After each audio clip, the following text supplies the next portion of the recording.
ପ୍ରଭୁଙ୍କ ଆଶ୍ଚର୍ଯ୍ୟ ନାମର ଗୌରବ ହେଉ। ଦିନ ପ୍ରତିଦିନ ବାକ୍ୟ ଶୁଣୁଥିବା ପ୍ରଭୁଙ୍କ ପ୍ରିୟ ଲୋକମାନଙ୍କୁ ପ୍ରଭୁ ଯୀଶୁଖ୍ରୀଷ୍ଟଙ୍କ ବହୁମୂଲ୍ୟ ନାମରେ ପ୍ରତ୍ୟେକଙ୍କୁ ନମସ୍କାର।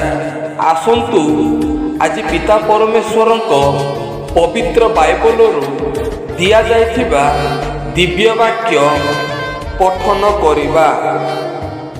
ଶେଷ ଦିନ ଅର୍ଥାତ୍ ପର୍ବର ପ୍ରଧାନ ଦିନ ଯୀଶୁ ଠିଆ ହୋଇ ଉଚ୍ଚ ସ୍ୱରରେ କହିଲେ, କେହି ଯଦି ତୃଷିତ ହୁଏ ତେବେ ସେ ମୋ ନିକଟକୁ ଆସି ପାନ କରୁ। ଯୋହନ 7 ଅଧ୍ୟାୟର 37 ପଦ। ବାକ୍ୟ ବୁଝିବା ପାଇଁ, ବାକ୍ୟ ଅନୁସାରେ ଚାଲିବା ପାଇଁ ପ୍ରତ୍ୟେକଙ୍କୁ ପ୍ରଭୁ ସାହାଯ୍ୟ କରନ୍ତୁ।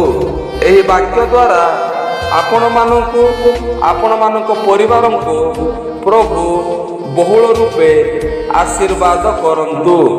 ଧନ୍ୟବାଦ। ଆମେନ୍।